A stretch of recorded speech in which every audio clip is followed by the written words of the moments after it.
Hello' বন্ধুসকল, প্ৰেম অৰ্থাৎ লাভ এই শব্দটো শুনাৰ লগে লগে আমাৰ সকলোৰে মনত কিছুমান বেলেগ ধৰণৰ অনুভূতি হ'বলৈ ধৰে আৰু আমাৰ প্ৰিয়জনৰ কথা মনত পৰি যায়।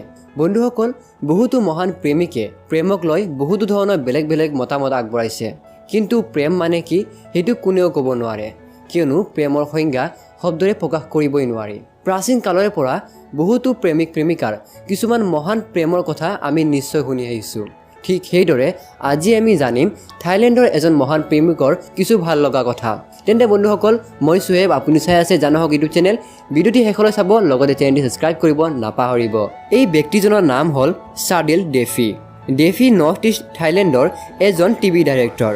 2002 বৰ্ষতে ডেফিয়ে নিজৰ কেৰিয়াৰ তথা পঢ়া শুনাৰ ওপৰত ধ্যান দিলে আৰু সেইবাবে তেওঁ 2002 চনতে ইষ্টাৰ্ণ এছিয়া ইউনিভাৰ্চিটিত নামভৰ্তি কৰালে আৰু তাতেই তেওঁ নিজৰ প্ৰেমিকাক অৰ্থাৎ চাৰিনিয়া এনি কামচুকক লগ পায়। তেওঁলোক দুয়ো কিছুদিন পিছতে প্ৰেমৰ এক পবিত্ৰ বান্ধোনত সোমাই পৰে আৰু 10 বছৰ ধৰি এনেকুৱা থকাৰ পিছতে এনিয়ে এদিন ডেফিক ক'লে যে তেওঁলোক এতিয়া বিয়া পাতিবলৈ উপযুক্ত।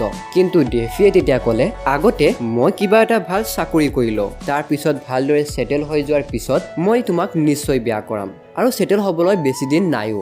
এনেকৈ কৈ দুয়োকে প্ৰতিশ্ৰুতি দিলে। কিন্তু দুখজনক ঘটনা এইটোৱে যে 2012 চনৰ 3 জানুৱাৰী তাৰিখে এটা শোকাবহ কাৰ এক্সিডেণ্টত এনিৰ মৃত্যু হয় আৰু এনিয়ে নিজৰ প্ৰতিশ্ৰুতি ভাঙি পৃথিৱী এৰি গুচি যায়। কিন্তু সঁচা হৃদয়ৰ প্ৰেমিক ডেফিয়ে কান্ধোনত ভাঙি পৰাৰ পিছতো নিজৰ প্ৰেমৰ সঁচা প্ৰতিশ্ৰুতি ভাঙিব নিবিচাৰিলে আৰু এই কথাটো শুনি সকলোৱে আচৰিত হৈ পৰিল। তেওঁ ক'লে যে তেওঁ মৃত এনেকে বিয়া পাতিব। এই কথাটো শুনি তেওঁৰ পৰিয়ালবৰ্গ তথা বন্ধুবৰ্গও আচৰিত হৈ পৰিল, কিন্তু পিছলৈ সকলোৱে মান্তি হ'ল, কিয়নো সেইটো তেওঁৰ প্ৰেমৰ কথা আৰু প্ৰেমক লৈ কোনেও ধেমালি কৰিব নোৱাৰে। আৰু সেইবাবে পিছলৈ তেওঁৰ পৰিয়ালবৰ্গ তথা বন্ধু বান্ধৱীক লৈ এখন চাৰ্চত উপস্থিত হ'ল, য'ত এনিৰ শেষকৃত্য আছিল আৰু সেই শেষকৃত্যতে ডেফিয়ে এনিক বিয়া পাতিবলৈ সাজু হ'ল আৰু সেইবাবে তেওঁ কেইজনমান কেমেৰামেনক মাতিলে যাতে তেওঁৰ এই বিয়াখন কেপচাৰ কৰিব পাৰে। লগতে বুদ্ধ মংকক মাতিলে, যিসকলে এই বিয়াখন পাতিবলৈ তেওঁলোকক সহায় কৰিব। আৰু সেইদৰে ডেফিয়ে এনিক সম্পূৰ্ণ পৰিয়াল তথা বন্ধুবৰ্গৰ ওচৰতে ৰিং পিন্ধুৱাই হাতত তথা কপালত চুমা খাই কিছুমান নীতি নিয়ম পালন কৰি বিয়া পাতিলে। পিছলৈ এই ঘটনাটো সম্পূৰ্ণ পৃথিৱীয়ে গম পালে আৰু এই মহান প্ৰেমিকজনৰ কথা আমিও এতিয়া গম পালো। ডেফিৰ কথা আমি সহজে শব্দত প্ৰকাশ কৰিব নোৱাৰো, কিয়নো তেওঁ এজন মহান প্ৰেমিক, যিজনে প্ৰেমৰ এই প্ৰতিশ্ৰুতি কেতিয়াও ভাঙিব নোৱাৰিলে। বন্ধুসকল, ডেফিৰ এই প্ৰেমৰ কথা আপোনালোকক কেনেকুৱা লাগিল নিশ্চয় কমেণ্ট কৰি জনাব নাপাহৰিব। লগতে ভিডিঅ'টি ভাল লাগিলে লাইক আৰু শ্বেয়াৰ কৰিব নাপাহৰিব।